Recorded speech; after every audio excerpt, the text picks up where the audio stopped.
You're watching the 2025 NFL Draft, presented by Courtyard by Marriott. Welcome back to the 2025 NFL Draft. The Los Angeles Rams just selected Jarquez Hunter out of Auburn. I can tell you this was their top-rated offensive player on the board entering day 3, and a guy that Les Snead, an Auburn man himself, had his eye on since the fall. McVay and Snead put him on a Zoom call last week, went through it all, and they said, that's our guy if he's still there on day 3. Adam, they make the move, and they go and get their guy. Jarquez Hunter will now be a new addition to a Rams offense. And we'll go back to Reese Davis. Peter, great insight, great connection there with Les Snead, too. I'd forgotten about that the connection with Auburn and Jarquez Hunter, somebody that we have loved watching in college football over the last few years. Pick 121 belongs to the Tampa Bay Buccaneers. First-round pick was Emeka Egbuka out of Ohio State. They got Benjamin Morris in a corner from Notre Dame. And now we'll find out what the Bucs do next as we go to Germany for the selection. Hello from Düsseldorf, the second Buccaneers embassy in Germany. It's time to welcome the newest member of the crew. With the 121st pick in the 2025 NFL Draft, the Tampa Bay Buccaneers select David Walker, linebacker, Central Arkansas. Go Bucs! Okay, this had to be meant to be.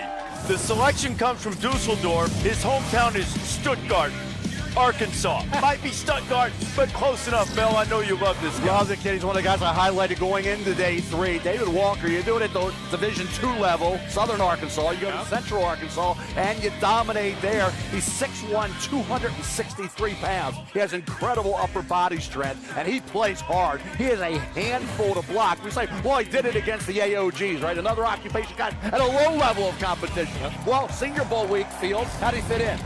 Dominant. And by the way, during the game itself, he might have been the best player on the field. I would just say this, it's hard to lead your conference in sacks and tackles for loss in one season.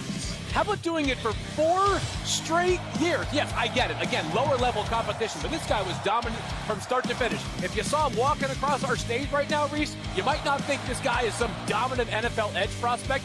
Do not judge a book by its cover. This guy may not look the part, but he certainly got the job done. Yeah, what's interesting is when you look at the Bucs selection, Benjamin Morrison, that's one of the key picks that they had in this draft. His health is going to be absolutely critical to them being able to get done what they want to get done on the defensive side. And then the drafting overall of Emeka Egbuka in the first round, what does that say about Chris Godwin's health going forward? Because wide receiver wasn't something you really had pegged for them when the first round opened up, but taking Egbuka kind of gives you some insight as to how they feel that wide receiver room is looking going into 2025 from a health perspective. Carolina Panthers took Trevor Etienne just a few moments ago, and now they're drafting again here in the 4th round.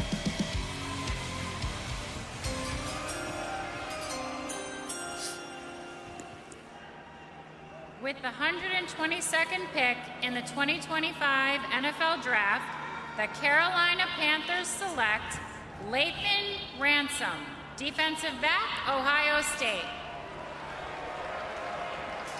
Another Buckeye coming off the board, one of the talented safety duo along with Caleb Downs, not yet draft eligible. Lathan Ransom, part of a Ohio State defense, made huge plays down the stretch. Yeah, Reese, one of 5 Buckeyes to ever win 5 letters, and this guy might as well be a linebacker at times in the running game, but the way that he comes down and meets force. Look at that play right there, stuffing Jordan James against Oregon. Now, I'm not going to say that I want him out there covering tight ends like Tyler Warren every single snap, but shows enough in that 2-deep safety look. Clutch, dependable, productive player who, I mentioned Cody Simon earlier, is perhaps the connector of that Ohio State defense. In the back end, you could always trust Lathan Ransom. That, to me, though, that play right there is a highlight of how he's going to make his money. That guy is going to make sure that on rundown, he is running the alley and playing with force. So that's exactly who he is. He's an in-the-box safety. Last season, he had 15 tackles at or behind the line of scrimmage, and he can also create turnovers. He had 7 forced fumbles since the start of the 2021 season, second most among any defensive back in this draft class. So get him up to the line of scrimmage,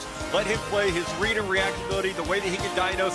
What did Carolina have last year? The worst defense in the NFL. Now they get someone who is experienced coming out of Ohio State, can help start and force the run and the pass game near the line of scrimmage.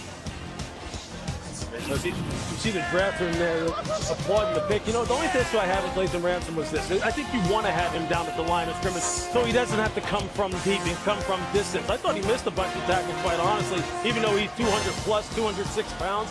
Again, tackling is going to be key. Look, with the way running backs now are made in the NFL, we just talked about Jarquez Hunter. These guys are studs. I tell you what, you want to go and tackle Ashton Genty and don't want to play with good technique and bring some force, you're going to get embarrassed. That's what a lot of these 4th, 5th round safeties have to make sure that they clean up. Get ball carriers on the ground. So Lathan Ransom out of Ohio State going to Carolina, and that puts Pittsburgh Steelers on the clock. Steelers in the first round took Derek Harmon, defensive tackle out of Oregon by way of Michigan State. By the way, condolences to Derek and his family on the loss of his mother yesterday. She had been ill. It was a compelling story for Derek. Caleb Johnson, the running back from Iowa, going in the second round, and now the Steelers back on the clock. And every time the Steelers come up, you wonder, is it the moment? You know, it's still the quarterback situation. Ownership saying yesterday that they're optimistic about Aaron Rodgers. Is that where they will go? Will they go with a quarterback here, or will they go in a different direction?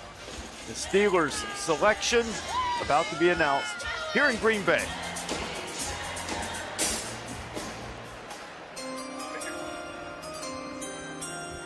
With the 123rd pick in the 2025 NFL Draft, the Pittsburgh Steelers select Jack Sawyer, linebacker, Ohio State.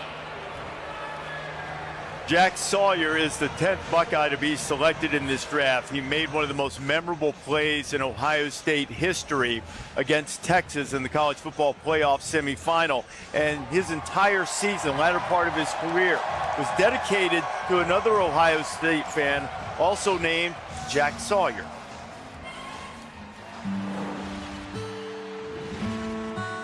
Go Buckeyes! Woo-hoo-hoo! Someone who was really a big inspiration for me was a good friend of mine named Jack Sawyer too, and he was from Mentor, Ohio, and he was battling a rare form of cancer. I was able to reach out to him and grow a connection with him that was really special with him and his family. He passed away in November of my junior year. That impacted me a lot. You know, I was able to talk to him days before he passed away. I was going into one of the games my junior year, and I was just in the locker room, and I just was there thinking about Jack. I was thinking about, you know, his fight, and I just decided to put him on my arm with me. So I wrote JBS Strong for him on my wrist tape, and it's something that I've continued to do since then, and I'll continue to do it in the NFL too, and just a way to say I'm thinking about him, and he's out there on the field with me competing every time I step out there, so that's why I do it. He was the #1 overall recruit in the country in 2021 and Ryan Day's first commit when he